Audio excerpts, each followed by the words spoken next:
这个一头卷毛的男人名叫杨百万，他是个守着娇妻却硬不起来的人形泰迪。看到吃不到的，让杨百万十分苦恼。他找到号称壮阳接骨无所不能的江湖郎中毕见笑，请他帮自己诊治。毕见笑给杨百万开了壮阳药，效果却一直不理想。生理问题引起了心理问题，杨百万觉得妻子玛丽莲既是孙二娘又是潘金莲，疑心她对自己不忠，就连做梦都梦到玛丽莲和别的男人苟合。杨百万和玛丽莲经营着一家名为仙客来的饭店。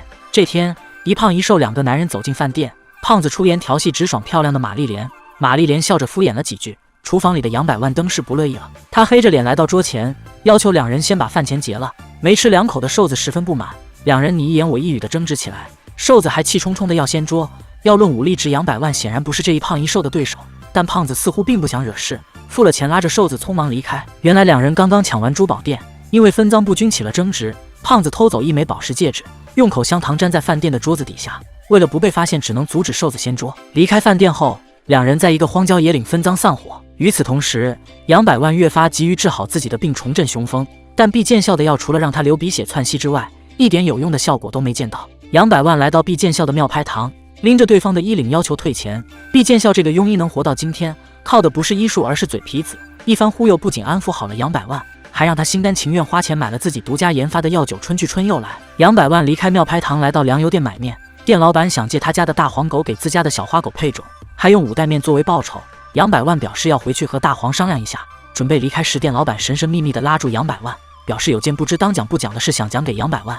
杨百万被勾起了好奇心，店老板支支吾吾地说出了事情始末。最近大家都在传玛丽莲给杨百万戴了绿帽子，据说是镇上的哑巴亲眼所见。杨百万想要弄个明白，他马上到网吧找到了哑巴，哑巴正在和网瘾青年何努力打游戏，何努力收了杨百万的钱充当起了翻译。一番比划后，确认哑巴曾看到玛丽莲和一个小白脸幽会。杨百万怒不可遏地驱车回到家，还没进门就听到屋里传来一男一女暧昧的声音，他气急败坏地踹门而入，果然看到玛丽莲和一个小白脸在一起。两人虽然穿戴整齐，但不妨碍杨百万脑补他们正准备发生什么。他抄起家伙就要教训小白脸，玛丽莲一边阻拦一边让小白脸离开，还解释他只是个大夫。杨百万根本不信这小白脸是大夫，两人你一言我一语都有些上头。杨百万给玛丽莲扣了个偷人的帽子，玛丽莲索性认了下来，还将杨百万贬低了一番。杨百万气得一佛升天，二佛出世。事后，杨百万越想越气起了杀妻之心。他想到毕见笑吹嘘自己黑白两道都有朋友，便以2万的价格希望他能帮忙找个混黑道的除掉玛丽莲。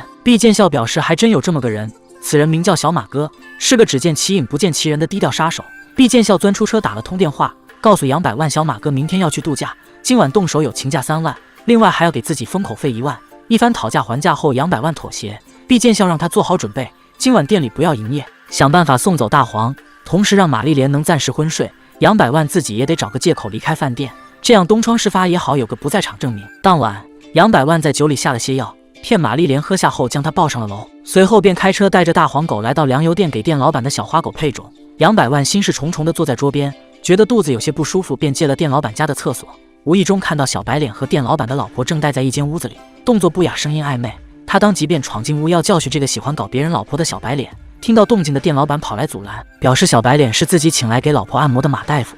杨百万没想到这小子真是个大夫，看来是他误会了玛丽莲。杨百万马不停蹄往家赶，希望能在小马哥动手前阻止他。这时，一个戴着口罩和帽子的男人进入饭店，接着蹑手蹑脚地潜入了卧室，发现熟睡的玛丽莲后便准备动手，只是这个动手并非杀人，而是偷东西。贼人将屋里翻了个遍。这时一阵闹铃声响起，玛丽莲条件反射睁开了眼，发现贼人后非但不害怕，还上前追打起对方。紧接着便发现这个贼人竟是毕见笑，两人在饭店里打了起来。毕见笑躲进桌底时发现了那枚宝石戒指，一言不发揣进了自己怀里。这一幕也被赶来取宝石的胖子看到。这时玛丽莲掏出打火机点着了毕见笑的头发，这让信奉身体发肤受之父母的毕见笑气不打一处来。他张牙舞爪地朝玛丽莲扑过去，意识到事情严重性的玛丽莲躲进了小汽车的后备箱，同时还拨打了报警电话。毕见笑见状点了把火，试图将其逼出。这时胖子出场，一棍敲晕了毕见笑，从他怀里拿出宝石戒指后，进屋灌了2口桌上的壮阳药酒，逃离了现场。等杨百万火急火燎回到店里后，毕见笑灰头土脸地躺在地上，旁边还有一堆烧成灰的柴火。杨百万捡起棍子，蹑手蹑脚走过去，玛丽莲也从后备箱里钻了出来，看到拿着棍子的杨百万和躺在地上的毕见笑，很自然地认为是杨百万动的手，而杨百万却认为是玛丽莲收拾了毕见笑，甚至还猜想毕见笑是不是已经供出了自己。这时一阵警笛声响起，杨百万又惊又怕，顾不得细想，便从背后敲晕了正在确认毕见笑是死是活的玛丽莲。杨百万手忙脚乱将毕见笑放进后备箱。出警的警察是玛丽莲的二舅。杨百万扶着晕倒的玛丽莲，谎称他喝多了酒，将人送回屋后，急忙跑出来和二舅周旋。二舅靠在车子的后备箱上和杨百万说话，杨百万的心几乎要跳到嗓子眼。好在二舅丝毫没有察觉异常，时间越久越容易露馅。就在这时，玛丽莲醒了过来，她岔开话题将二舅送走，杨百万这才松了一口气。合计一番后，夫妻俩决定将毕见笑埋了。他们将人留在小轿车后备箱，开着皮卡出门物色合适的地方挖坑时，玛丽莲还是觉得有些奇怪，以她对杨百万的了解，对方应该没胆子杀人。杨百万急忙解释自己确实也没杀人。玛丽莲突然反应过来，既然没杀人，为什么要埋人？所谓不做亏心事，不怕鬼敲门。她当即打电话通知了二舅。杨百万和玛丽莲在山上挖坑时，何努力带着自己在网上约的顾小姐到饭店吃手擀面。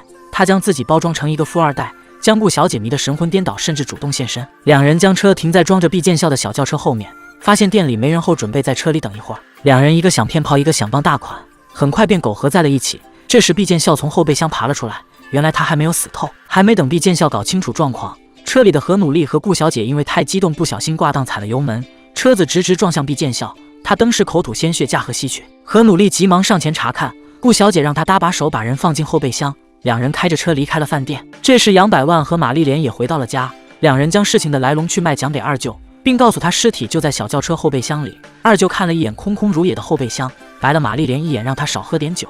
这时手机铃声响起，二舅接了个电话，嘱咐杨百万和玛丽莲待在家里，哪儿都别去，随后便匆匆离开。二舅前脚刚走，后脚杨百万也着急忙慌要出门，他让玛丽莲待在家，谁来也别开门，自己要去找毕见笑究竟死到了哪儿。与此同时，何努力和顾小姐正在商量要不要自首。顾小姐表示，如果能处理掉尸体，说不定就不用坐牢。何努力心里七上八下，没有主意的他只能听从顾小姐的意思，继续沿着公路往前开。挡风玻璃结了一层雾气，只听哐啷一声，他们又撞了人。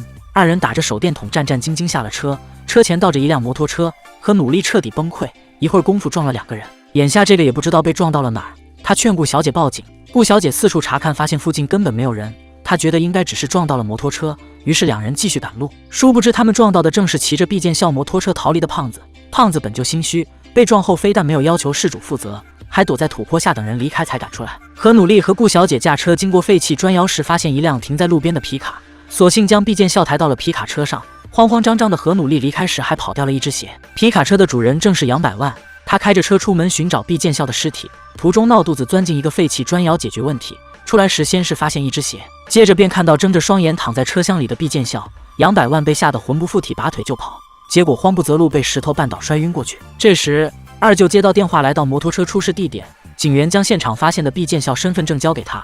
二舅吩咐警员再仔细找找还有没有线索，自己则开着车在沿途查看情况。结果好巧不巧，和抛尸返回的何努力、顾小姐撞了个正着。二舅看着两人鬼鬼祟祟的样子，便停车盘问了一番。就在他即将被糊弄过去时，一阵手机铃声在后备箱响起。三人打开后备箱，二舅让何努力接电话，对方是毕见笑的一个顾客，特地打电话来感谢他的壮阳药酒。